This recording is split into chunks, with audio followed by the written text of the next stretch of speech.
We want to thank her for being such gracious for joining us. So now we are recording and we are on Facebook Live. Good afternoon. My name is Myra Hippolyte and I work with the City of Houston Department of Neighborhoods. The month of service is all about giving you free information to all the City of Houston community. I work under the direction of Division Manager Paul Green. On behalf of Mayor Sylvester Turner and Director Takasha Francis, we want to welcome you to the month of service program. Actually, it's a partnership. We have 8 partners that are included in the month of service partnership. It's, of course, the City of Houston Department of Neighborhoods, Neighborhood Recovery, or NRCDC, Houston Bar Association, Houston Volunteer Lawyers, TSU Earl Carl Institute, Harris County Tax Office, Harris County Appraisal District, and let's see, Lone Star Legal Aid. All these partners make the month of service program. We started the month of service program, I think in maybe 2016, 2017. We first started with creating will clinics with the Houston Volunteer Lawyers and Houston Bar Association. And then we, Neighborhood Recovery joined our partnership, and we decided to start giving virtual, actual classes, in-person classes on what it is, how to create your own will, how to protect your generational wealth, what's the difference between over 65 exemption, over 65 deferments, how to protect your property when you're going through a hurricane, a disaster, things like that. We were actually doing them in person. And then all of a sudden COVID hit and we were all meeting together, having lunch, and we got this, everyone's phone started ringing. And all our directors told us we had to stop meeting in person. And within 1 hour, the partnership created the month of service virtual workshops. And since 2017, 2019, we have 40,000 participants involved in the month of service partnership, virtual will clinics, all our workshops that we have coffee and conversation. As of last year, we had 40,000 participants. And this process is all about, knowing that you have a team of partners that's giving everyone, we don't care who you are, where you live, we're giving you free information to make sure that you know that you're not alone, that whatever disaster or stressor you're going through, you have a team of partners that has the process that you can say, okay, wait a minute. I remember when Miss Simone Bray was giving me this workshop on how do I respond when I get pulled over. Okay, I just got pulled over. I'm terrified. Step 1, what I do. Step 2, what do I do? And that's what the month of service is all about.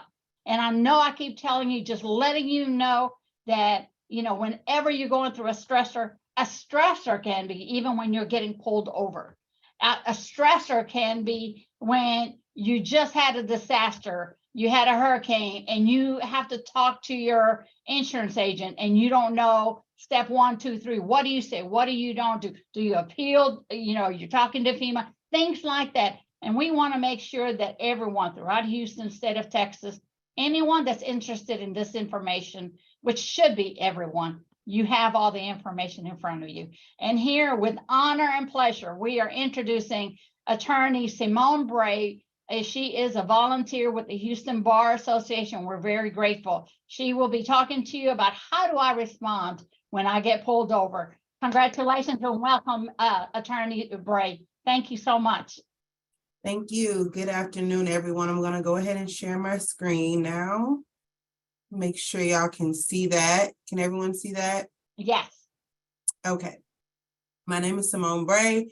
I am a member of the Houston Bar Association, as well as an assistant public defender here in Harris County. I am going to give you a brief overview of how do you respond when you get pulled over by the police. A lot of the things that I'm going to say might not be what you expected, but this is best practices based on what we know as criminal defense attorneys and what we deal with every day. So let's get started. First, For starters, we're going to talk about how not to get pulled over. It's small things that you can do to stop yourself from ever getting pulled over in the first place, which will, of course, alleviate many issues that might come if you do get pulled over. So keep in mind small things. What do I mean by small things? A lot of times we have issues where people don't stop at the stop signs or street signs. They don't obey them. Speed, their tail lights are out. Sometimes it's inconspicuous things like when you pull out of a gas station, if you're not pulling out in the right lane, or you didn't wait for this car, that car, those are a little bit easier for officers to stop you because there's no clear rules about entering and exiting those places. A turning is a big one.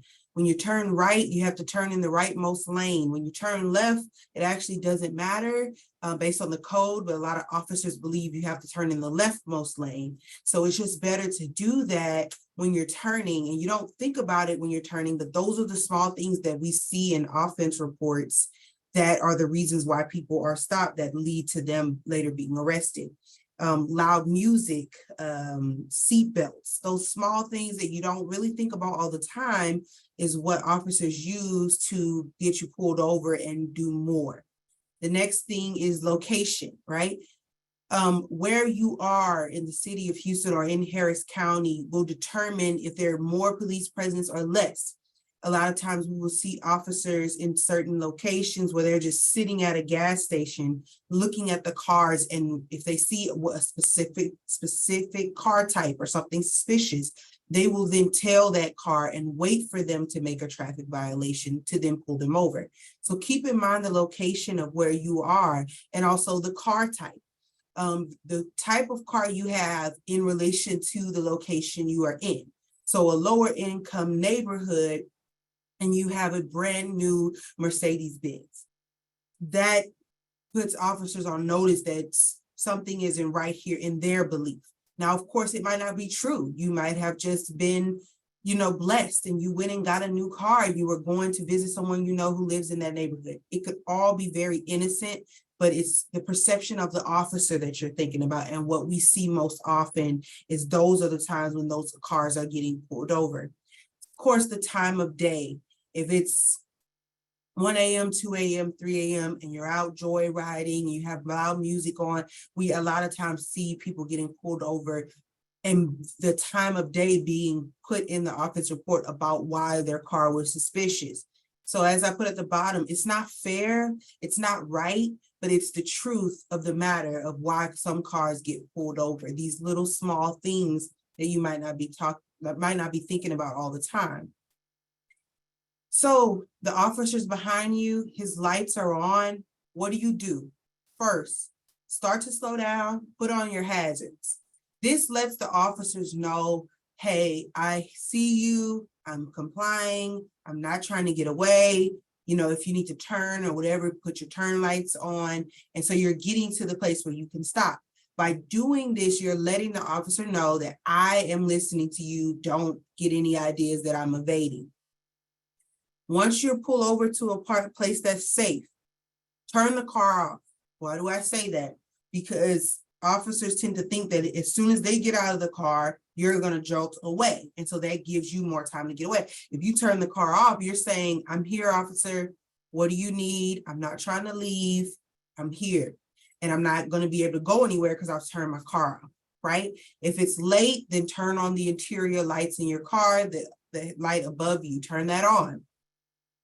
So next, okay, you're pulled over now. What happens next? FYI, there are sometimes when the police officer stops you, he's by himself in a car, depending on the time of day or what's going on, he'll call another officer and they'll put it over the radio. Hey, I've stopped someone at this place. And they're just letting dispatch know that. But another officer might say, hey, I have nothing else to do. I'm not on a call. I'll just go back them up. And that doesn't mean that you've done anything wrong. It doesn't necessarily mean that they are coming to do anything wrong to you. Sometimes it's just as simple as, I have nothing else to do. I'm just going to back this officer up. Okay. So don't, that sometimes gets people nervous and it raises their nerves, but usually it is not a big issue. Okay. So the officer's walking up to your car. What do? Put your hands on the wheel, the dash, or the seat. So if you're a driver, put your hands on the wheel. If you're a passenger, put your hands on the dash. If you're in the back seat, put your hands on the seat in front of you. This shows the officers both hands of everyone in the car, because a lot of times officers might jump to conclusions if they see hands moving, or it puts them on a notice that what's in this car? Let me do more so I can get into this car. Then wait. Wait until the officer asks you to make movements. That way he knows or she knows all these movements are made by, are being done because I told him to, versus he's making movements that I don't know what he's doing. For instance, a lot of times when people come to the car, they want to say, oh, officer, I have this, I have all these things ready for you. Here's my this, here's my that.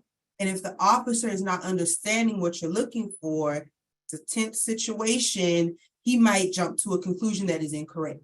So if you're sitting there with your hands on the wheel and he taps on the glass, says, roll down your window, then he knows that's what you're doing, rolling it down. Get your ID, your officer, it's in my glove box. I'm going to reach over and get it. You're getting it. So every move that you're making is based on the officer telling it to you. Now I want to stop right here and say, all of these things seem like hyper vigilant, or they seem like, oh man, why do I have to do all of that? It's your safety. You're protecting yourself first. You're making sure you go home to your family. You're protecting yourself. And if that means doing more than what you would normally think you have to do in these situations, that's okay. Those 5 to 10 minutes, doing way more than you think you have to do, if that's what gets you home, that's perfectly fine. So just do that. All right. So what is actually required of you? People really don't understand what's required of them when officers approach them or come to their car. The things that are actually required of you is your identity, your correct identity. So there is a charge in Texas for giving a false identification. Your correct identity is required. You're required to give your driver's license, your true and correct name. Your registration will already be on your car, where it should be up to date and current. If not, then that will prolong the encounter. That is an extra ticket, it's an extra charge, et cetera, et cetera. You don't want that, right? Driving without registration, you don't want to have to do that, because then the officer, and I say this as nice as possible, once they see one thing, they start to look for more. So if your identity is off and you gave them a name that's not pulling up, they're like, okay, like he must be lying about everything. She must be lying about everything. If the registration is out, then they're like, let me look this car up. Let me see if this car has been stolen, et cetera, et cetera. And then of course, insurance. You don't want to drive without valid insurance. That's another ticket. So you're required to have basic car insurance, the lowest Texas legal limits. Give that information to the police. In this day and age, people tend to have their insurance on their phone. I think it's best to keep a paper copy of your insurance in your car, because that's what officers are most used to. They're not used to phones and all that. They don't want you going into your pockets. They would rather you just go into the glove box or something where they can fully see what's going on. So if you can, it might be easier to just flash your phone and say, here's my insurance, but you also don't want the officer taking your phone. You also don't want a notification to come up on your phone and the officer reads it. So it's better just to have that paper copy of the insurance in the glove box and hand it over. You might even want to have a copy of your ID printed out, just because I'd rather people not go into their pockets as much as they don't have to, okay? Other issues we see, the license plates being expired, invalid, or obscured. Expired, and that's up to you. You kind of know if your car is expired. This more has to do with different states. Texas is attached to your registration, but if you have a car from a different state, sometimes there's a separate sticker on your license plate versus the registration of your car, and that can sometimes be expired. It can be invalid, meaning when they run this license plate, it's not coming back to this car. That's not always that person's fault. Sometimes the car is brand new when they bought it, and there was an issue with the changing over, or the car lot had an issue, or they were shady. That can happen. And that's also an issue we have with expired. Those temporary plates that you get when you first buy a car and they'll only be valid for 2 months. I recently bought a car a few years ago and it got right to 2 or 3 days before that date was about to be expired. And I still hadn't got my license plates, my permanent ones. So the dealership, I contacted them, they gave me another set of the temporary tags, but make sure that that doesn't expire either. And then obscured. A lot of people don't know this, but if you have those covers on your license plate and they obscure the license plate in any way, that's enough for the officer to stop you. That's enough for him to give you a ticket. You don't want that. A lot of times what people do is they get those clear ones, but they have like a gray film over them or like a black film, and they're only supposed to be for protection, but that gray or that black film on the front, and it's kind of see-through, but not really, almost like a protective screen, that's enough for the officer to stop you.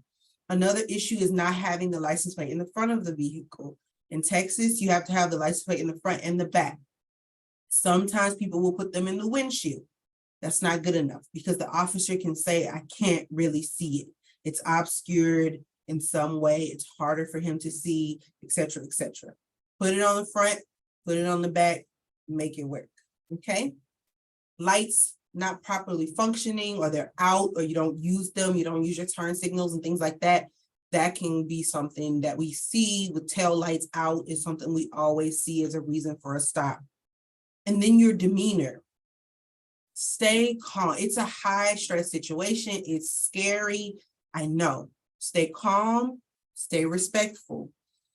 We'll get to a little bit more why I say that later, but a lot of times what we see is we watch the body cameras of our clients talking, and they're questioning the officer. They're very defensive. They're like, why'd you stop me? Why are we here? What's your badge number? And it's like, I get it, but that just raises the tension of the situation. And then the officer's on is very tense. You're very tense. And a lot of times it can lead to things where our clients end up in jail for no reason. And had everyone just tried to stay as calm as possible, it would be a little bit easier to resolve. So just keep those things in mind, okay? What is not required of you? Besides giving the identity, the registration, make sure it's right, and giving your insurance, that's basically it. You don't have to answer questions. You don't have to consent to searches, and you don't have to talk unnecessarily. What do I mean by those things? Answer questions. Where are you coming from? Where are you going? How many drinks did you have tonight? All of those things are questions that we think are innocent. The officer is just trying to make small talk. But in fact, those are questions that get him closer to possibly arresting you. If he asks you, how fast do you think you were going? And you say, I don't know, I think it was like 60, but the speed limit is 40, right? Then he already has you on body camera saying that you were going past the speed limit, right? If he says, where are you coming from? And you innocently say, oh, I just celebrated with my wife our anniversary. Now we just came from a steakhouse. He's gonna say, okay, steakhouse, they probably have wine, he might be drunk. How many drinks did you have at the steakhouse? Those things are what they call fishing questions. They ask them innocently, and then they're fishing for more. Where are you going? Oh, I'm just headed to a friend's house. They're asking these questions to get more. So what do you say if they start asking you these questions? If they say, where are you going? Officer, I'm not going to answer that question. Where are you coming from? Officer, I'm not going to answer that question. How many drinks did you have tonight? Officer, I'm not going to answer that question. How fast do you think you were going? Officer, I'm not willing to answer that question. Now that in and of itself may escalate the situation, but I promise you that is the best answer you can give to protect yourself later, okay? That's the best answer. Now, the officer might be on high alert, like, why doesn't he want to answer my questions? But you have the right not to answer those questions, and it is best that you do not. You don't want to give them any more information then the basics of who you are and that your car is valid, that you're driving, and that you have insurance. That's it. So number 2, consenting to searches. A lot of times officers will say, hey, do you mind if I search your car? And you're like, okay, no problem, officer, you can search my car, thinking that that's going to be helpful to you later. Like, oh, well, I consented, I was doing the right thing. But if they find something in that car and you consented to it, as your lawyer, I can no longer go to the court and say, Your Honor, they had no right to go in his car. Why? Because you consented to it. And this is the rule of thumb. If the officer is asking you for consent, that means he doesn't have enough to get into your car. Because if he had enough, he would not ask. He would just ask you to step out of the car, tell you you're under arrest, and then he would have free reign to go search the car anyway. So if he's asking you, hey, do you mind if I look around the car? Hey, do you mind if I search your car? That means he doesn't have consent. He doesn't have anything that would allow him to bypass the warrant requirement to get in your car. So he's asking as a final ask for consent. Your answer should always be no. And not just no, but no, officer, you do not have consent to search my vehicle. Make it very plain, make it very matter of fact, because there's some case law that says when you say maybe, or when you say might, or I don't think I want you to, or things like that, you're not actually saying no, or you're not actually, putting it down simply. No, officer, you do not have consent to search my car. Okay. And if you say it in a polite way, if you say these things politely with a low voice and calm, they'll know that, hey, he knows his rights versus he's being combative. He was just calm and he said no, and that was it. Okay. Another thing on consenting to searches, sometimes officers will ask the question in a way that makes it hard to know what the answer is supposed to be. They'll say, do you mind if I search your car? And if you say no, that kind of sounds like, no, I don't mind, right? So what you say is, no, officer, you do not have consent to search my car. No, officer, I am not giving you consent to search my car. Matter of factly say the whole sentence, because when you just say no to do you mind, no, I don't mind, or no, you can't do it, it gets lost in translation. And we've seen cases where that lost in translation has been deemed to be, oh, well, officer could have thought of it either way. And they ask the question in that way on purpose because they know that. They know what allows them to kind of get around the consent. Okay. Unnecessary talking. A lot of times when you're nervous and an officer is next to you, you try to make small talk. You try to say some little things to connect with the officer. Don't. Like, we can't emphasize it more than that, but don't. There's nothing you can say that's going to make him say, you know what, just love this guy, we're gonna let him go. If they are looking for something, they're gonna find it. And so you trying to have all these unnecessary conversations with officers is really not helpful. It may seem helpful in the moment, but sometimes our clients will say things that they don't realize is hurting them when it is, So in the same, going back to that same hypothetical of I'm with my wife and we're just celebrating our anniversary. You will have people admit to things that they don't think is a problem, but is, we're celebrating our anniversary. It's been so fun. We've been to like 3 different bars. That bar over there in the Heights? It's great. Have you ever been there? It's wonderful. They make the best margaritas, and my wife loves the margaritas, and it's like, you're just giving them all the ammunition they need to say, step out of the car, I think you might be drunk. So you don't want to do that. You just don't want to unnecessarily have those conversations. And it might seem okay, but we can't emphasize more. Don't. We try to tell people all the time, and it's hard for people to believe that that's better for them. But I guarantee you it is, because when I watch the body camera, and when the state watches the body camera, we are looking for things as far as the defense. We're looking for things that help you. We're looking for things that show that you were complying, you were doing what you were asked to do, and you were, the officer was being overzealous. They are looking for the exact opposite. They're looking for things to show that you were the problem. And so if you say drop little things like that, especially like in a DWI case, it'll show to them like, see, he's admitting that he's been out drinking all night. His wife was drinking. He's admitting to it's 1 a.m. He's been in 3 bars. He's been drinking all night. His blood alcohol level was probably through the roof. And then if they ever get in front of a jury, that's what they're going to show them. So it's better that you were saying nothing than saying too much. So I hope that gets the point across. Again, you have the right to remain silent. So even when it's one of the basic rights, the officers know it. So even when you seem like not nice to the officer or not friendly, you are asserting the right to remain silent. It's an absolute right. It doesn't go away. Assert it, stay quiet. It is the best thing for you. The less on that body camera, the better. Okay. So this is also worth mentioning, and it's become bigger in later years, furtive movements, right? There's some case law that defines it as secretive or concealing movements, giving the time and the setting. So what does that mean?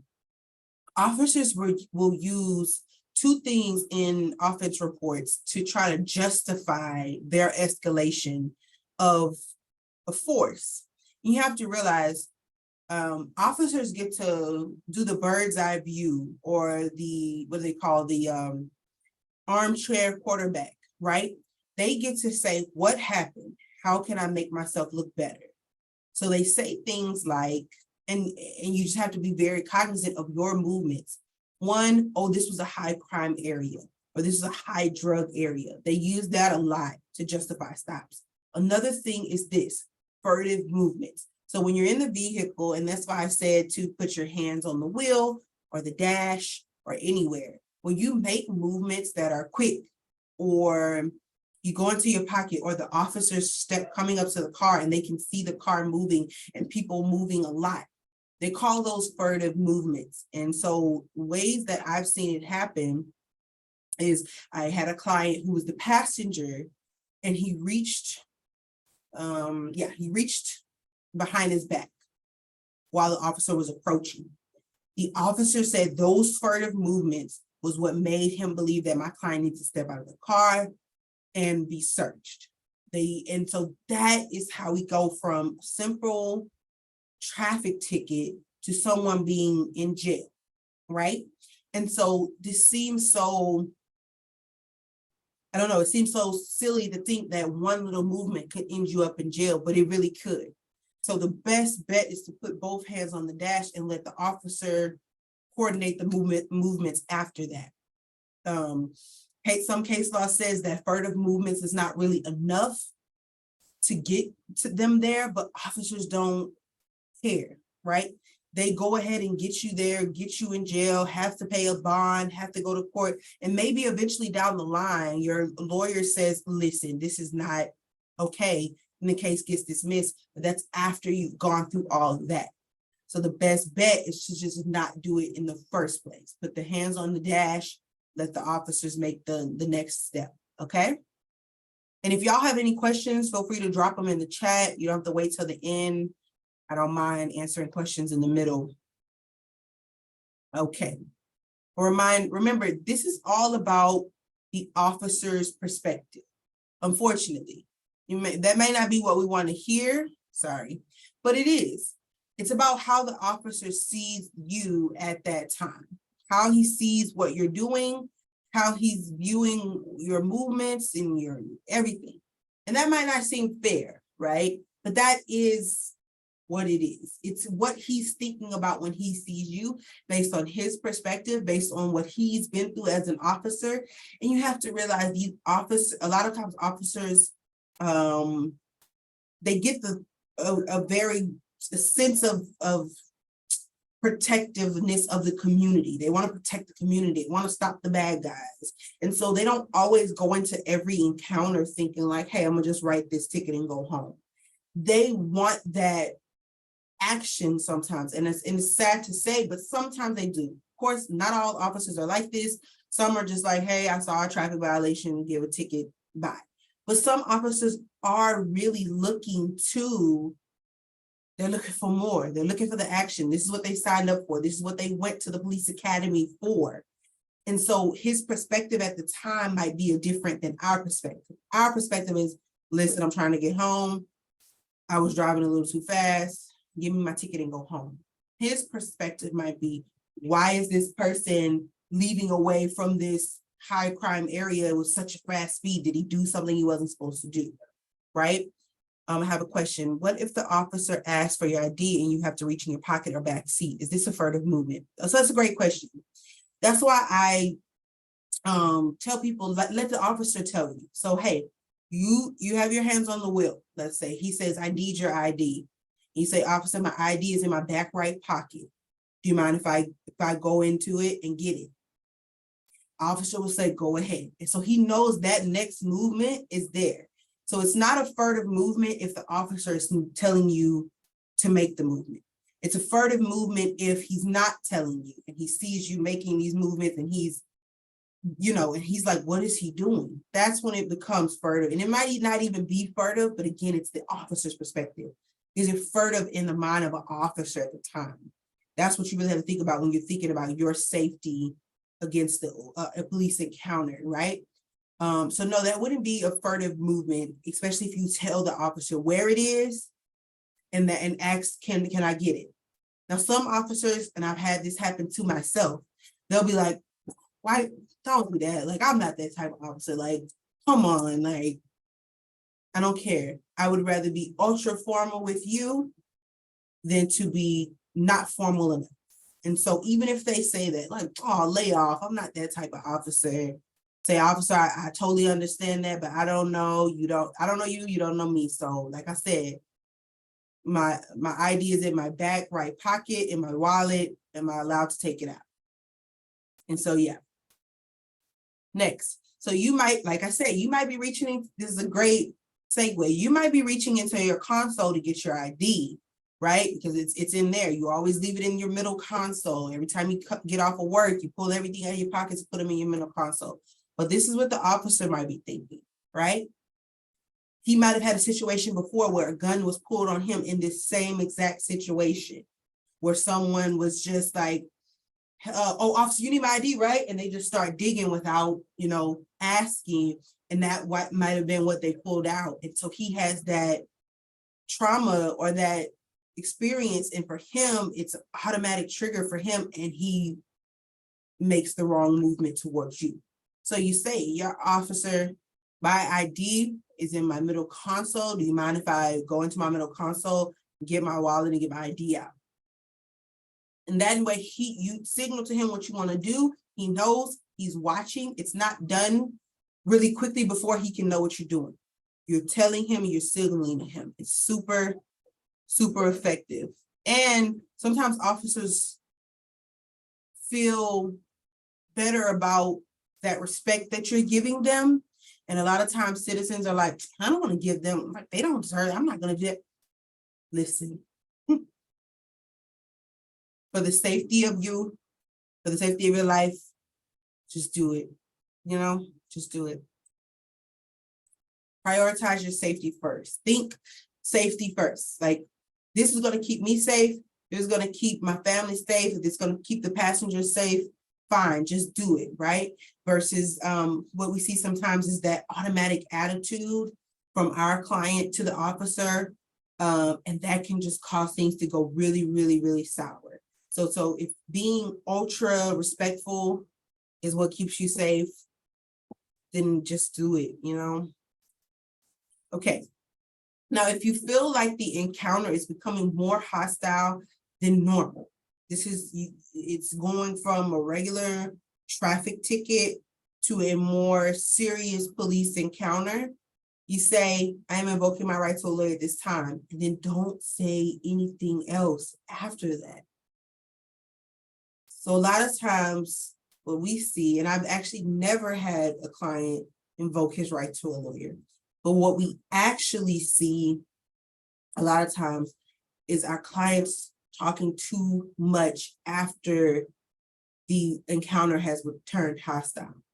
It turns hostile and they turn hostile with the officer. It is not the best idea. It is best to say nothing at all. And in the moment, you may think, I want to get my side of the story out. I want to say what really happened. Officer does not care. He's not at a place, he's not the judge or the jury. So getting your side of the story out to him will not be helpful. What do I mean by this? A lot of times, clients have been arrested. They're in the backseat of the police vehicle and they're on the way to the jail.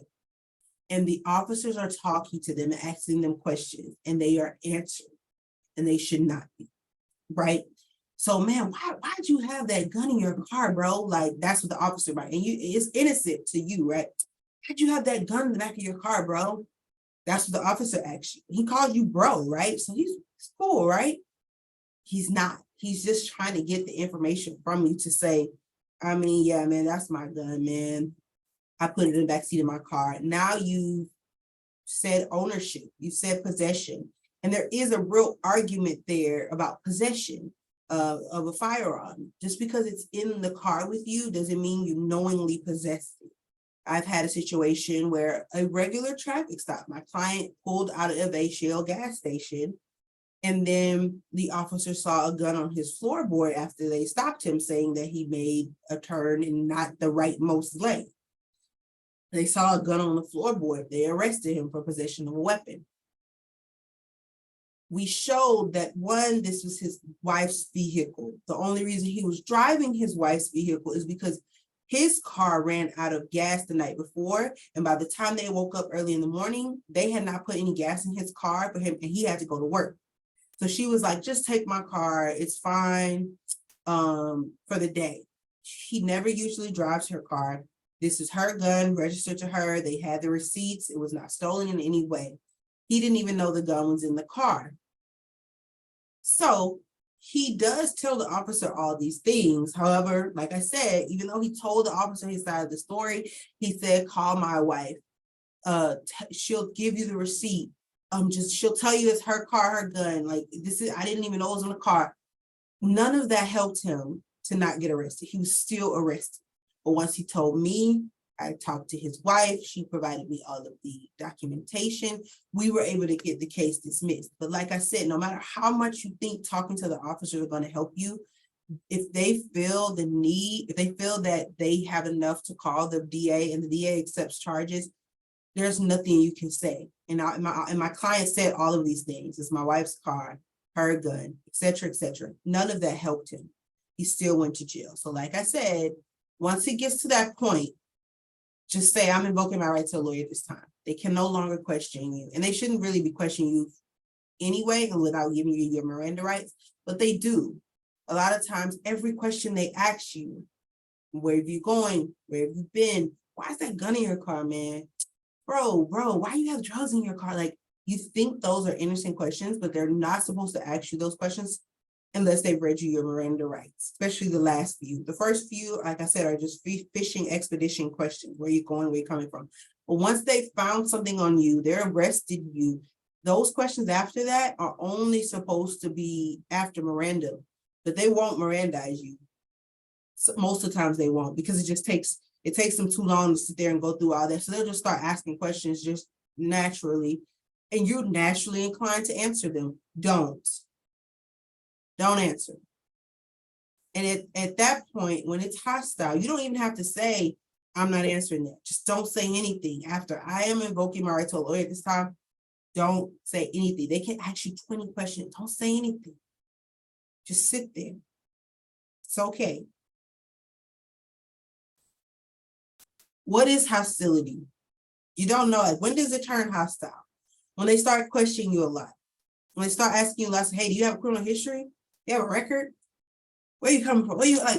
When it starts to become lots of questions versus the initial, just the first few when they're not talking about, hey, I'm gonna write you a ticket, when they start talking about more and more and more, I mean, maybe you fit the description of a suspect, but you don't know that because you're not the suspect. You're just minding your business. And they're like, what do you know about that movie theater over there?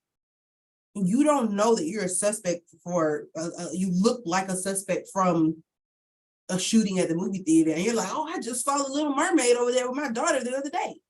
And they're like, so you've been there recently. You know what I mean? Say nothing. Lots of questioning is turning hostile. A lot of attitude from the officer is turning hostile. Most of the time, officers don't come to the situation with a whole bunch of attitude, but it'll get to that point. That's hostility. Let it go. It's done. Don't stop trying to make it better. If they ask you to step out of the vehicle, it's gone too far. It's at the hostile point at that point. It doesn't matter why they ask you to stop. In fact, I had a client, they only asked him to step out of the vehicle because he's a truck driver. A tow truck driver. So he's too high up for the officer to really talk to him. That's the only reason they asked him to get out of the tow truck. So that seems innocent, right? But it ended up with him going to jail. So just don't. Once you're at a point where they're asking you to step out of the vehicle, it's hostile. It's at that point where you're not in the safety of your car anymore. You're face to face with the officer. It's hostile. At that point, it's hostile. If you don't feel like you have the right to leave anymore, which really you don't at the moment you're pulled over, don't try to make it right. Don't try to talk yourself out of it. Just say, I am invoking my right to a lawyer at this time. And just say nothing after that. Of course, if they put you in handcuffs, even if they tell you, hey, look, we're just detaining you for further investigation. That's all. We're just detaining you for further investigation. You're not under arrest. You are. You are detained. You're not free to leave. It is hostile. I've never seen a situation where they said, hey, we're just putting you in handcuffs. We're just detaining you for further investigation, where that person was later let go. I haven't seen it. So for that reason, don't. I have seen people get put in the backseat of a police car and they're later let go. But even then, I wouldn't assume that you could talk your way out of it or talk too much. I would just say, this time, I'm invoking my right to a lawyer. I'm invoking my right to a lawyer this time. This is another situation where the maybes and the possiblies don't work. There is a case that says where a person was brought in for questioning that he said, I think I might need to talk to a lawyer. And it was ruled that was not him invoking his right to a lawyer, that maybe, I think I need to talk to a lawyer. Maybe I should talk to a lawyer. That maybe and that I think was not enough it was the reason why it wasn't invoking, because he said maybe, because he said, I think.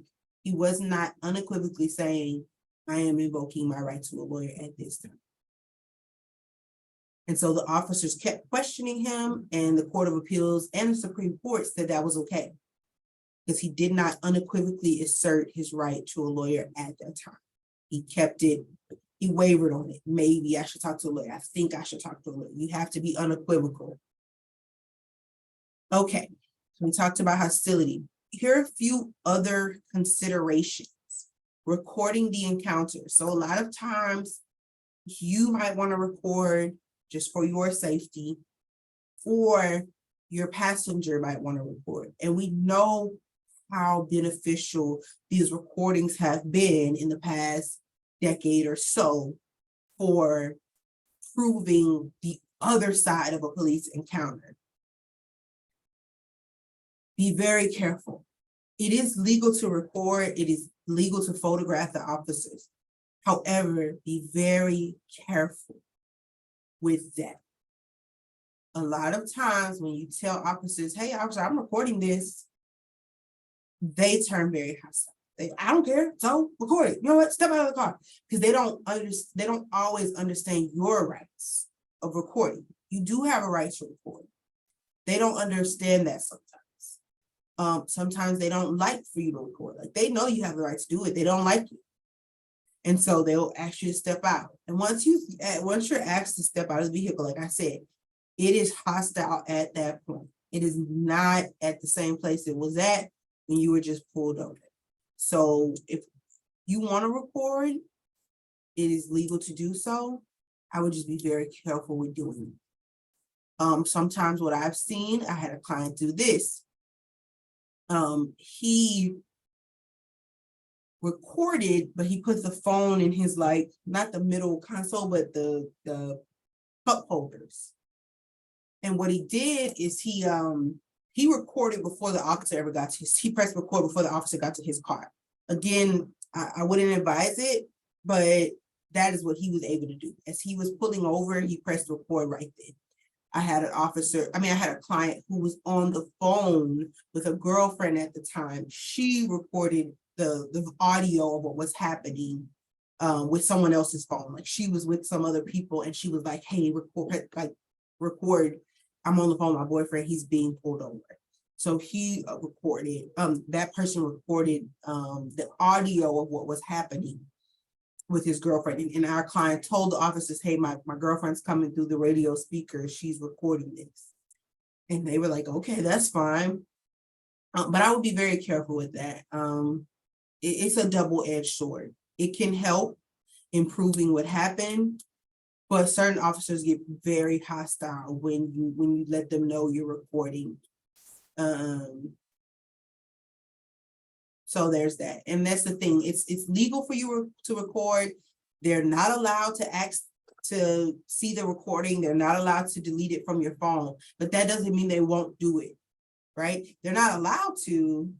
You have the right to, the case law says that, but they might still do it. And that's one of the big issues that I personally have with officers, is that there's a lot of law out there that does protect us, but officers don't always know the law and they don't always care that that is the law, even if they know it. So be very careful, Okay, passengers' rights.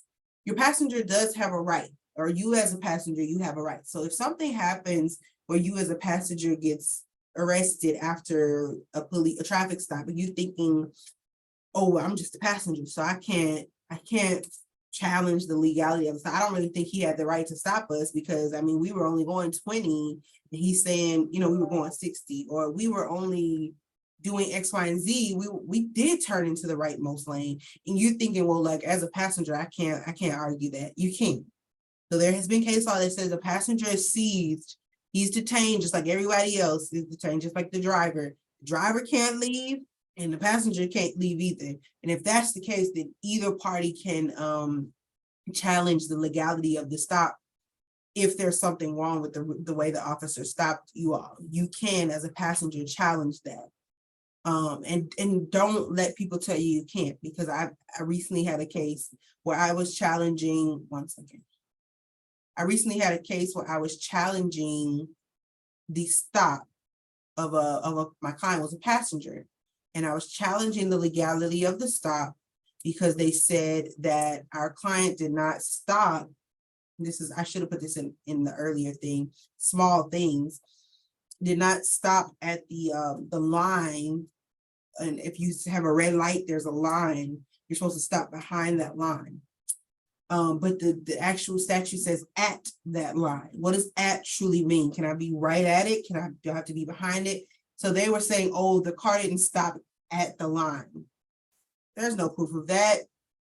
Pro tip, HPD does not have dash cameras unless it's a DWI stop, which means like an officer might stop you.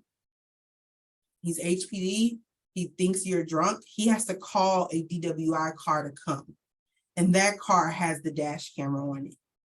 But HPD in general does not have dash cameras unless you happen to be stopped by one of those DWI officers, which there aren't many, right? So those type of things like, oh, he didn't stop at the line, or he didn't turn into the rightmost lane, or he didn't turn into the leftmost lane, which is not the law anyway, or he didn't stop at the stop sign. Those, when you're encountering a HPD officer, will never be known if that's true or not, because there's no dash camera, which is sad because we're such a big city, and how could they not have dash camera in 2023? But they don't, right? And so I was challenging the legality of a stop, saying that it was 9 p.m. at night. The officer was across the street from the client's car.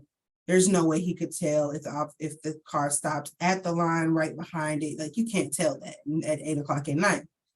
And so, and it was 8 o'clock at night in the winter, so it was like dark. Anyway, the prosecutor themselves tried to tell me, oh, he's a passenger, he can't challenge that. And I had to pull the case for them. And so don't, you know, you think that all these people know the law, the police officers know the law, the prosecutor, they don't always know the law. Some of them do, some of them do not. So just be aware of that. When you encounter police, you think, oh, he knows I have a right to record. Sometimes they don't know, sometimes they know and they don't care. So just be very careful. If you believe an officer violated your rights, arguing with him about that at that time is not the best idea. It's actually like the worst idea. Telling him, oh, you violated my rights, officer. He doesn't care. He's not going to say, you know what, you are right, let me let you go. He's not. He's probably not even going to listen to you. Write down that officer's information, gather all the necessary information, like where you are, what time of day it is. Make sure your witness, if you have a witness, if you have a passenger, you know, make sure that you record them saying what they heard or what they saw, then work from there. You know, make a complaint. If you have a case that comes from it, tell your lawyer about it. But arguing with that officer right there about it is not going to be helpful. What's your badge number? What's your badge number? If you're getting arrested, his badge number will be in the offense report. You don't have to ask those type of questions. If it's just a traffic stop and you only getting a ticket and you're going home, but you still feel like your rights were violated, the officer will have to, it'll be on your ticket, what his badge number was, what his name was. You don't have to argue with him about it. Then it is never helpful. It can escalate the situation even more, to a point where you are arrested when originally you weren't even going to be. And like I said, that case might end up being dismissed, but that'll be after you go to jail, after you spend 48 hours in jail, after someone has to pay a bond, after you go to court dates, and then it'll be dismissed. So much of your life and your time and your money is wasted before you ever get to a point where you see the resolution you were hoping for. Okay. If you do get a traffic ticket, show up to that court date. A lot of times people get a traffic ticket and they don't show up and they don't care. And then like 3 years later, they're on their way to their birthday dinner and they get pulled over again and there's an outstanding warrant for a traffic ticket. You don't want that, because if you have an outstanding warrant for a traffic ticket, that automatically gives them the right to go in your car and search everything. Because you have a warrant, they can arrest you and then they can search your car incident to arrest without any warrant requirement after that. So it's just like a freebie to the officers. Like, oh, he has a traffic warrant, easy peasy. They verify the warrant, they arrest you, and they can go through everything in your car. And if they find something in your car, that's another charge. So I've had clients who get pulled over, everything is fine, just gonna be a traffic ticket, man. You were speeding, bro, so let me just get you a traffic ticket. Okay, gives the officer his ID, he has traffic warrants, 3 or 4 of them from like 2019. So now I have to arrest you. And then they find a gun in his truck. Now he has a gun charge. And they find drugs underneath his, I don't know, passenger seat. Now he has a drug charge. So it went from a simple traffic ticket to felony charges. You don't want that. So if you get a traffic ticket, show up to the court date. Pro tip, you can say, hey, you show up that first day, you say, hey, I want to reset this for trial. Doesn't matter if it's jury trial, judge trial, doesn't matter, just reset it. They'll give you a reset date like 3 or 4 months into the future. Show up that day. That officer doesn't show up that day, and most of the time, 80% of the times, the officer doesn't show up because they're either on duty and they're not going to go off of duty just to come to testify at a trial because they don't get paid for that. Or they are not on duty and they're sleeping. They're an overnight officer and you're asking them to be there at noon or 10 a.m. and they just got off and they're sleeping, so they're not coming. They'll dismiss the ticket. If the officer does show up, they'll still give you the same options they were going to give you at the first setting anyway, which is deferred, like don't get into trouble for 90 days and we'll dismiss it, or driver safety class and we'll dismiss it, or fine and dismiss, like $120 fine and dismiss it. Either way, they're going to give you those same options on the first trial, on the first court date, or on the trial date. So you might as well set it for trial and see if the officer doesn't show up. Because if he doesn't, it's just a dismiss. If he does, you get those same options. So there's no harm in that. So we have a saying in Texas that says you can beat the rat, but you can't beat the ride. What does that mean? We might be able to get the case dismissed. We might be able to get the case thrown out. We might be able to get you the deal of a lifetime where it's like take an online class and dismiss, but you might not be able to beat the ride to the jail. What does that really mean? If you get pulled over by police, if something happens to where you are then put into the police car, you're not going to be able to beat that ride to jail. There is nothing you can do to try to say, officer, please, like, no, I didn't do it. Like, I can't. We've had clients try a lot of things. They try to, have panic attacks. They try to have, mental breakdowns, or sometimes they actually do have mental breakdowns. It's so much stress that they break down later, that they've never been arrested before. Those things, however, are not going to stop you from beating that ride. They will take you to the hospital and then they will take you to jail. They will take you to a mental institution and then they will take you to jail. So those things, you cannot beat that ride to the jail sometimes. Like once you're in the car, you're not going to be able to beat that ride. You can beat the ride. You can beat the case.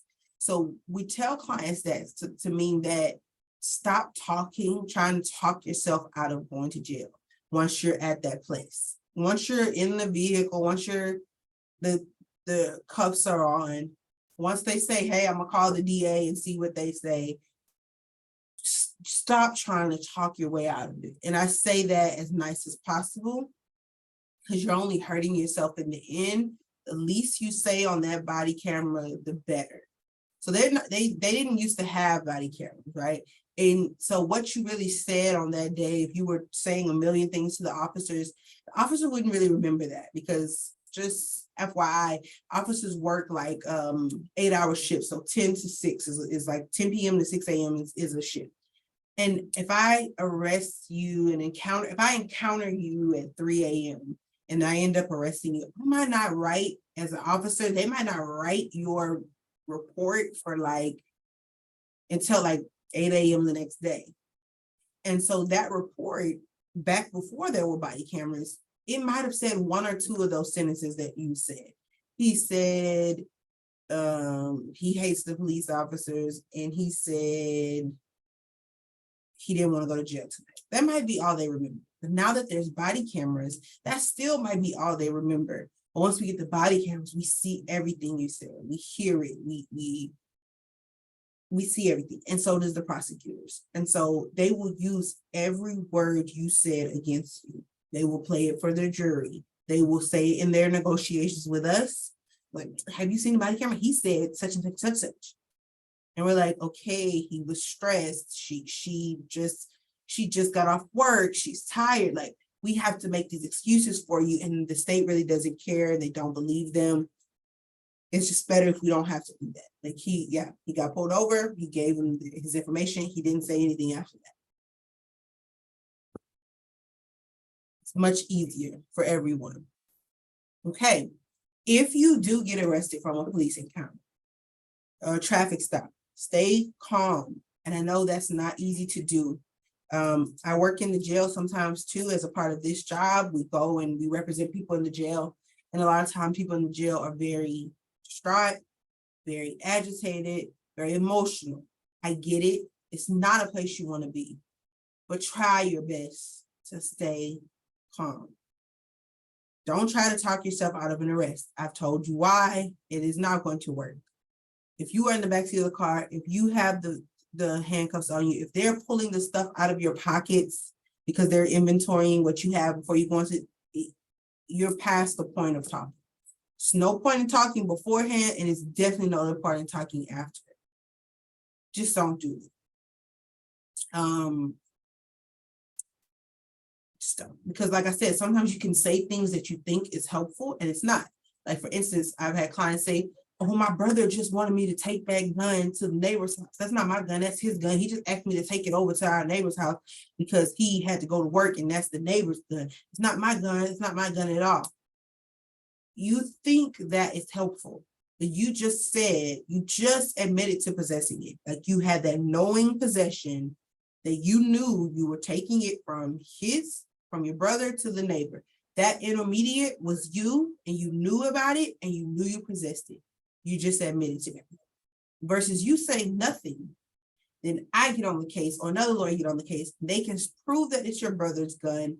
They can prove that it was in a place that was like hidden, like the glove box. And they can say, hey, look, this is his brother's gun. This is the receipt. This is the registration. And it was in the glove box. He never said he knew it was there. You know? So yeah, don't try to talk yourself out of the arrest. It might happen, especially if you're at a certain place and it's it's happening. Don't try to talk yourself out of it. Ask the officer, hey, can I write some numbers down, some phone numbers? They might say no. Every time I've had a client say, can I write some phone numbers down? The officer has let them. So write down those phone numbers, because once you get to the jail, you won't have your phone. You won't have the numbers to call people and say, hey, can you help me get out? Or hey, can you call the bondsman? Or hey, can you call my job? So try to write down those phone numbers, or at least try to memorize some numbers now. In general, just memorize some numbers if you ever need them. But that's the only thing I can say that I would tell people to ask officers after that point. Like, can I write some phone numbers down? Most of the time they will let you. Reserve all other questions for the workers at the jail. Why do I say that? So there will, at least in Harris County Jail, once you get to the jail, you're going to encounter a lot of people. Whatever you say to those people, whatever you ask them, what am I charged with, or how long I'm going to be here, or what am I looking at as far as the bond amount, that's not recorded on a body camera the way it is when you talk to the officers. You're going to talk to someone from our office. We are on your side in the jail, so that's definitely not going to be recorded. Whatever you ask us, that's probably the best person to talk to in the jail. Is once you get to the window, there's like, it's almost like a DMV windows. Once you get called to the window with the public defenders, that's when you ask all those questions of like, what did they say I did? How many, like that's because we are on your side. So we will help you. But don't ask officers that, man, what am I being charged with?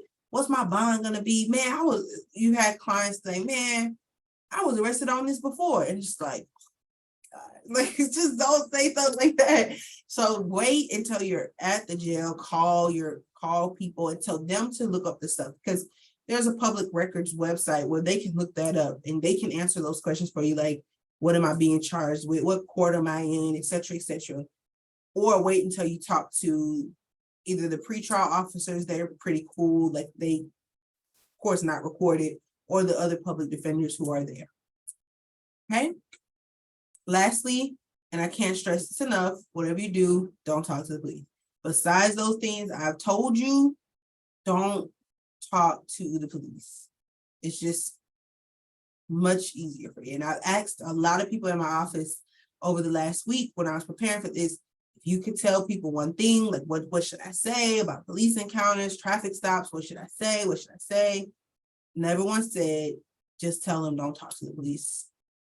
And so that is our biggest piece of advice to you. Whatever you do, besides just giving them basic information that you're required to, stop talking to the police, please. Okay. Does anyone have any questions at all for me? You can ask me anything. Stop sharing the screen. Do you have any other questions? You know, I thought this was fabulous. I really loved your presentation. Thank you. And so much of the stuff that you had, information that you had given all of us, I really didn't know, because I am the type that automatically will start asking questions. So before I start asking my questions, Is there anyone that would like to unmute yourselves and ask the question? Any questions that you'd like for Attorney Bray? I think you've, oh, Rach, is there a question you'd like to ask? Hi, my name is Eric Ross. I'm at the LH Transitional Center. I just recently completed the Complete Communities University of the spring cohort. And I think I just had a little question. What about once you are in jail and you are talking to a court-appointed lawyer? Do the court-appointed lawyers, I've heard that court-appointed lawyers really don't work for the clients. They work for the state because they are court-appointed lawyers. So they won't get you the best deal. It's best to hire an attorney. But you know, if you can't afford an attorney and you're appointed a court-appointed attorney, will they really work in your favor?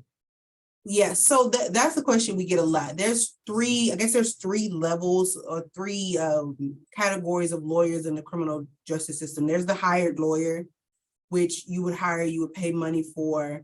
There's the court-appointed lawyer, which is actually a private attorney that could be hired, but they also take court appointments for people who cannot afford an attorney. So this person could be the same. They could be in category 1 and 2. And people don't really realize that, but you can be a private lawyer eligible for hire while also being a court-appointed lawyer that's just on the appointment list to also take appointments. You can be both. And then there's us, we're the public defender's office, which we represent people who the same as the court-appointed lawyers. So people who cannot afford an attorney, you fill out a financial affidavit. It says, hey, you're not able to afford an attorney at this time. We're going to either give you a court-appointed lawyer or we're going to give you a public defender, same deal. I know lawyers in all three categories that are amazing, right? They work wonders for clients. It just depends on the actual lawyer. It doesn't depend on the category they're in. And just a shameless plug for the public defender's office. There was a study done that showed that our public defender's office, Harris County Public Defender's Office, gets better results than the court-appointed attorneys and the private hired attorneys. So don't think that whatever category your attorney is, they don't work for you, or they won't work for you, or they just work for the state. That's usually not the case. In fact, the defense bar in Harris County, amongst all the categories, we are very much like together. Like we do not like the state. And it's not because like we're fighting with them, but because we know that we are protecting people. And so we take our jobs really seriously, and we usually come together with our resources. So I would think the better route is to know that if you give your attorney the information they need, they will go and work with it. But that's the problem, is that when we see clients who automatically think we're not going to do anything for them, they won't give us the information we need to help them. And so just go into it with the best state of mind and understand that most of us would not be doing this job if we didn't want to help people. Like we could literally just go work for the state, we could make more money, and it wouldn't matter. So the fact that we've taken the stance to come on this side, most of us are really, really wanting to help and will do the work if you just work with us, right? Do you have any other questions, Mr. Ross? Yes, I do got one last question. Thank you, Simone. I want to say that I thank you for the presentation. It was great. Thanks. I've seen Harris County Public Defender's Office be established and come around because I've been dealing with Harris County criminal justice system for almost 2 decades. And I really appreciate seeing the Commissioner's Court and all those advocates, because I advocated for a lot of those judges that changed the policy and instill Harris County Public Defender's Office. So I just want to thank you for your office and your presentation, and just finish up with a last question and ask, would it be considered bribery if I'm a member of the 100 Club or the Sheriff's Association and I present my my decal of my member association card along with my ID? Would that officer consider that bribery? That's a good question. They tell us and prosecutors, don't do that. Like, don't say, oh, I'm a public defender, like, let me go, whatever. So I don't know if it would rise to the level of be considered bribery more than it's just like a, hey, we're cool, like we're on the same team. I don't know. I don't think it would rise to the level of official bribery, but I wouldn't do it. Like, I know people that do that, like, and it has helped them, like say, oh, I'm a former commissioned officer or something like that. I wouldn't do it. I don't think it, I know it wouldn't rise to the level of any form of bribery, but it's a double-edged sword. Some officers are like, I don't care. Like, why are you trying to make me care? I don't care. You think they think I'm gonna let you off because of that? And then some of them are like, oh, buddy. But it's like, either way, if it's just a traffic ticket, like, I wouldn't take the risk of being on the other side of that sword. So a lot of times what people will do is, like, if they're a veteran or some sort, they just put the sticker on their car. It's like an automatic. I don't have to slide you anything. The sticker's on the back of the car. You saw it when you pulled me over. Something like that. I mean, whatever, but I wouldn't necessarily slide a card over and like that. All right, thank you. That's all I have. Thank you, And Mr. Ross. I do have a question in the chat. It's a direct message. What is the difference between court-appointed attorney and public defender? Okay, so this is a really good question. So a public defender works for our office, the Harris County Public Defender's office. They work with our office, they're employed with our office. They only do work as a public defender, right? This middle category of a court-appointed attorney is actually a private lawyer who has a private law office. Either they work privately on their own or they work for a private lawyer, and their name is just also on the appointment list. Meaning there's so many people in Houston or Harris County who are charged with offenses who can't afford an attorney. And at first they were only taken by court-appointed lawyers. Then our office was created. So, and right now we kind of split the people who need attorneys. Some of them come to us, some of them come to the court-appointed attorneys. There's no difference. We're all lawyers. We all have the same qualification. We all went to law school. There's no difference, even though people believe there is, there really is not. It's just that the court-appointed attorneys do private work on their own and they take court appointments, where the public defenders, all we do is take the appointments of the people who are indigent and can't afford attorneys. We don't do any private work on our own. We don't take any private money for private cases. So that's really the only difference. And there will always be a need for both of us, because some cases the public defenders cannot take because we can't, like, there's conflict issues. I can't take you and your co-defendant. Nobody in my office. If I have one case, then nobody in my office can take the co-defendant. So there'll always be that need for those court-appointed attorneys in the middle to come and help out too. I have a question. Now, when my kids were younger, there were specific rules, you know, call me if you're getting stopped, put your hands up on the wheels. Yes, sir, no, sir, da, da, da, da, da. So now that's, you know, when they're first driving to about 18, 20. So are there different rules or is it the same rules? What would you tell someone that just got their driver's license from 16 to 20?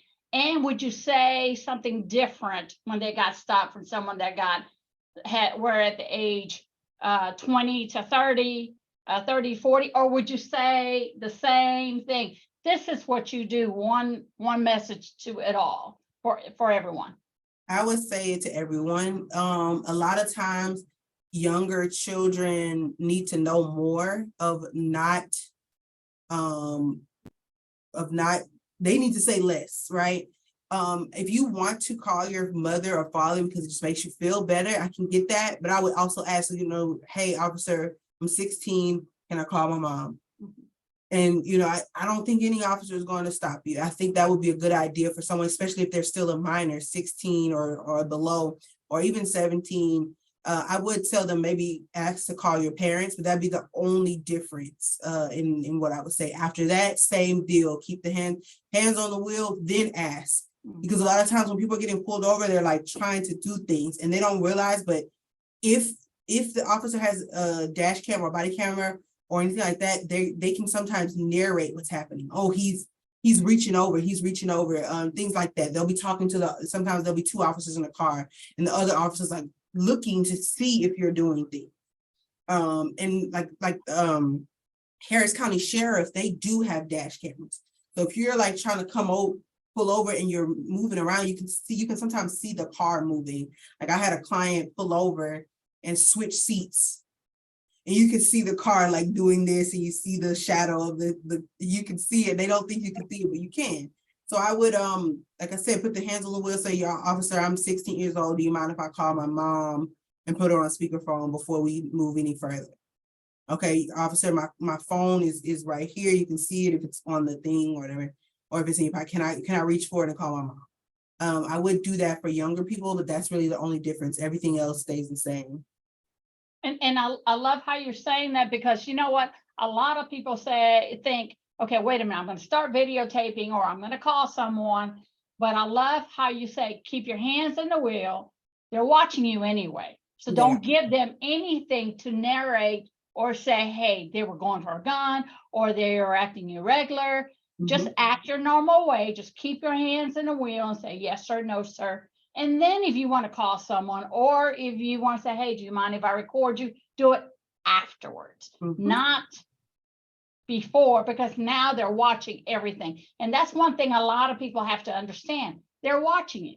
They don't give them something to add to the process. Right. And that's another thing that I didn't mention. There are cameras everywhere. So there are cameras on the officer. Harris County Sheriff has the dash cameras, but if you're in the back seat of a police car, there's a camera looking at you. People don't know that, so they say things in the back seat of a police car, like when the officer's in their car searching, and they're like, okay, the officer's not in the car, so I can say what I want to do. It. There's a camera recording you in the back seat too. And so sometimes clients say things and they're like, oh man, he's gonna find that gun. And it's like every room you are in, once you go to the jail, it's being recorded. Every room. Like if you get arrested for a DUI and they're just in the room with you, and you're in the room with the technician who's waiting to draw your blood, and you're thinking like, oh no, there's nothing. She doesn't have a body camera on her. There's a camera in every room you ever enter into in the police department or the jail. There's a camera, it is recording, and it has audio. Just so you know. And I love another thing that you say, don't talk. Don't say anything. Just say you want to speak to your attorney. Don't say a word, because whatever you say, and whatever I'm saying, please correct me, Attorney Simone, because sometimes I'll go into my mother mode. But don't say, is that number one? Would you say? Yes, don't talk to police. That's number one. And even if you tell them, hey, like, I'm invoking my right to a lawyer, and they're like, who's your lawyer? It doesn't matter if you don't have one. Like, I'm invoking my right to a lawyer. I'm not saying anything else. And they're like, who's your lawyer? Then let us call them. Like, nothing. And if you have a lawyer, great. But if you don't, it's okay. You can still invoke the right. Simone. Yes. This is BJ Huffman. I'm sorry I came in late. I was in another meeting, but I'm glad I made it. What is the most common mistake you see people making at traffic when they get pulled over? What's the most common one other than talking too much? The most common thing that gets people pulled over is illegal lane changing, or like swerving through lanes, things like that. That's the most common thing we see. And it's usually not something you can actually see. Like it's subjective. Like, what is too much lane changing? Or, you know, what is that really? You don't really know, but that's usually the thing the officers use, or speeding. Those are those. And the mistakes that we as citizens, what are the common mistakes that we're doing other than talking too much? When we get stopped, we need to shut up. I got that. That's the number one issue. Other than that, because that's what That's where I get in into trouble. Everything else. If you just give the officer your information, you get your ticket and you go about your day, that's really it. It's when you start talking and saying too much and you open up the door. Elaborate. Yeah. And attitude, of course. Like sometimes we meet officers with an attitude, and so they meet us back. But had we just stayed calm, they would have stayed calm too. Okay, thank you. Sabrina? This is really good. Thank you. Hi, this is, first of all, awesome presentation. Thank you. I work here in the Cooperative Extension Program at Prairie View University. I just want to know if you would share your information. Do you do this presentation other places? Because number one, we have a campus full of 20-year-old, 19-year-olds. And so I think it'll be beneficial just for them because I am senior. And a lot of you said, like, just be quiet. Once they remove you out the car, it's over. Game is over. I have an older son. I wish he would have heard this much 20 years ago. So we could have got across some, got out of some of those fees we had to pay because he just kept running his mouth, being defensive and pleading his own case and dug a huge hole for himself.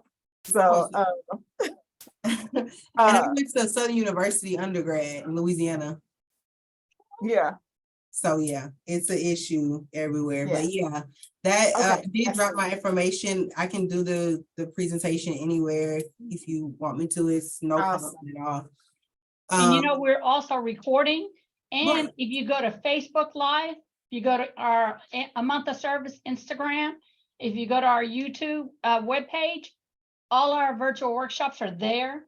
And Attorney Simone, I love it because the one thing that we come up, and I know I have an attitude, oh, why did you stop me? And who are you? And that, and I love how you said they're already watching you when they're stopping you. So Right. you have just an instance from when they stop you to when they decide you're going to jail. So you Right. had that process to just be quiet, yes, sir, no, sir, and hold your hands in the wheel. And if however you react now, if they're going to act differently, you still act accordingly because they're still videotaping you. Right. And you as an attorney can say, look at my client. Through the hostility or the actions of the police officer, my client was still acting accordingly and Yep. respectful. Absolutely. And I've done that. I think there's one question from Rach. Are you going to post what the public site is to find out? Okay, yeah. So let me see. There's a few sites if someone is in jail that you can look up. Let me find it. There's Harris County Jail Inmate Finder, and it's just you just look their name up. I'm gonna put it in there. The inmate search. I'll put that in there. This is where you just look up if someone is in jail. That's the website there. And then there's also the Harris County District Clerk's website. Like, you have to create a free account there. That's that one. But you can look up their case, what court it's in, what motions have been filed. It's a free. I mean, there's some limitations if you're not a lawyer, but the public information is all on there. Create a account, but after that, everything's on there and you can look up everything there. So if someone doesn't come home, you think maybe a little late, here's your child, those are those sites that you might want to check just in case they have been detained. Absolutely. And that's really important. And I learned that a long time ago, but I feel like a lot of parents don't realize Mhm. that, you know what, a lot of times your child cannot call you. How long does it take for them to put that information from the minute that your child was detained or the So, person was detained? If you're pulled over at 10 p.m., you probably won't even get to the jail till maybe like 11:30 because they have to go through all the whatever the case may be and then actually transport you over there. They have to take everything out of your pockets. They have to write down exactly what they're taking, all of that. So you won't actually get to the jail till 11:30 or so. And it'll be like at least like 3 or 4 hours before you get to the room with the phones. So it might be till the next day, 2, 3 in the morning before you actually get to the room with the phones. And when you get to that room, you have to take your mugshot picture. You have to then sit down, and then there's the phones in there. Somebody might be on the phone. So it takes a few hours where you might not hear from your child or your sister or your brother until they can get to a phone. And those sites will also take a minute to update. Like, the same process that they're going through is what takes them to get in those systems. The Harris County find someone in jail will be where they pop up first. Their case won't pop up maybe until even the next day after that.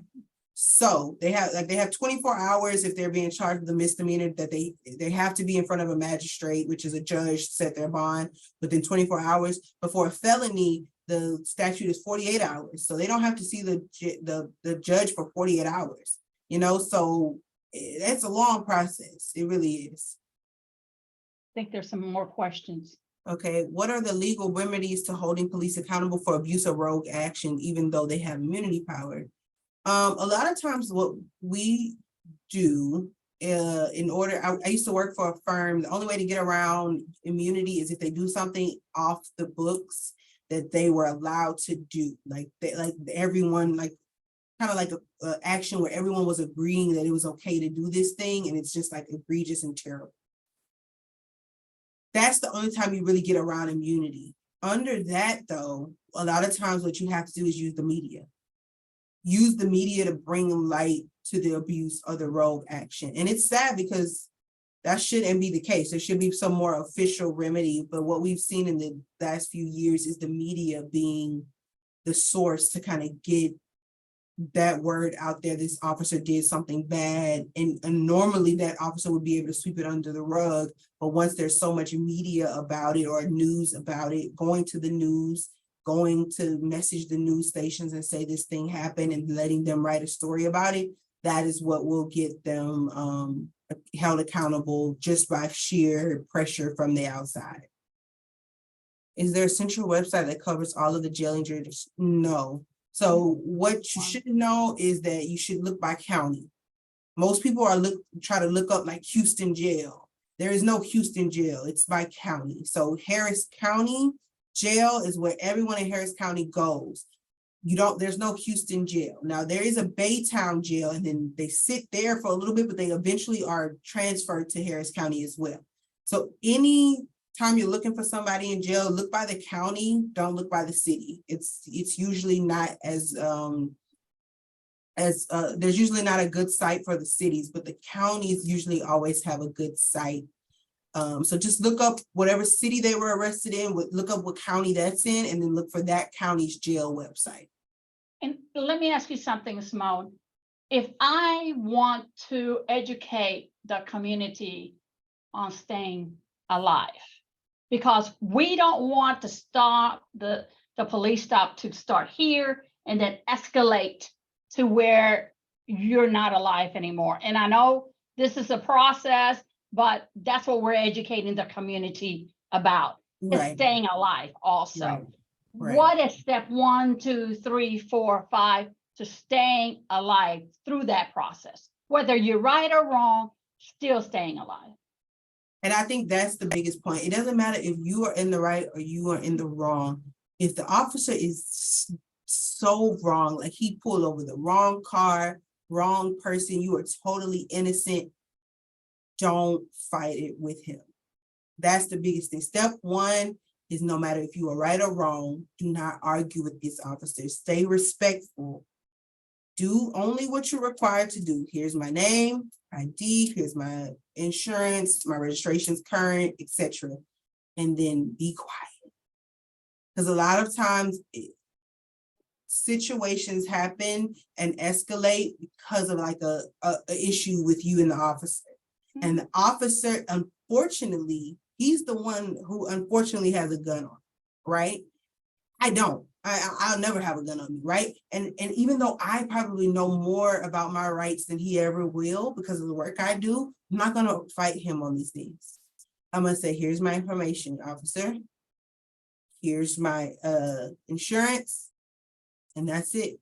If he asks me if all these other questions, if he gets an attitude, it's about staying calm. And it's really hard to do in that type of situation. And in our climate, how can I be calm around an officer? I'm scared, right? But it's about controlling that self-control for you and your safety, and you're just trying to get home to your family and keeping yourself alive. It starts with just that level of respect and only doing what you're supposed to do and not talking too much.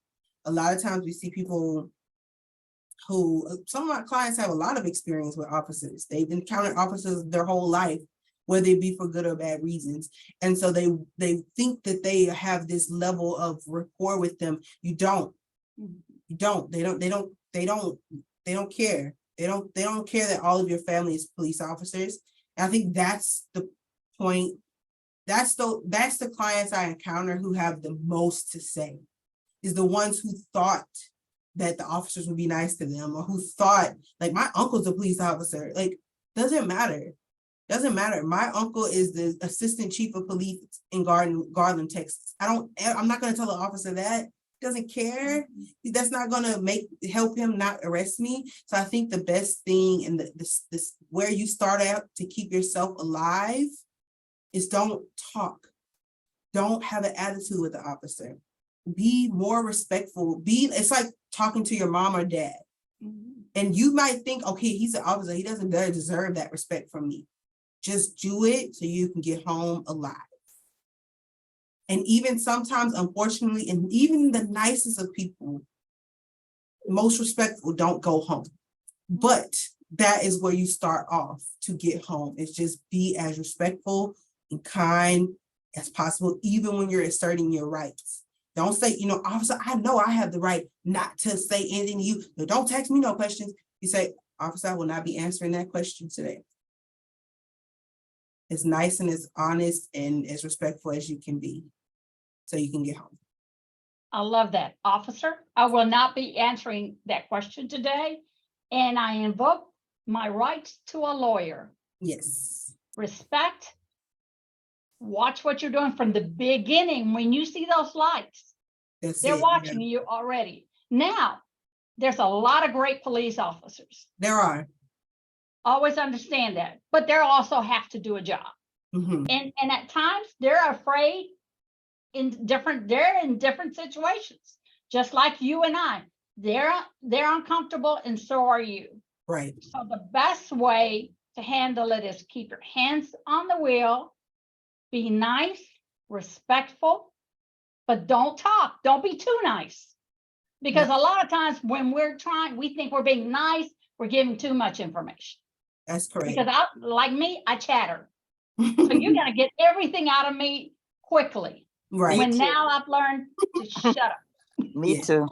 Yes. It's I mean, like, that's the natural inclination. And a lot of the officers are not, sometimes the officers aren't trying to get information from you. They're nice, they're kind, they're just like trying to ease the situation by asking you, like, what you up to? What are you doing? Like, they're not always trying to, but once it gets to the prosecutors, anything you say, they're gonna try to twist.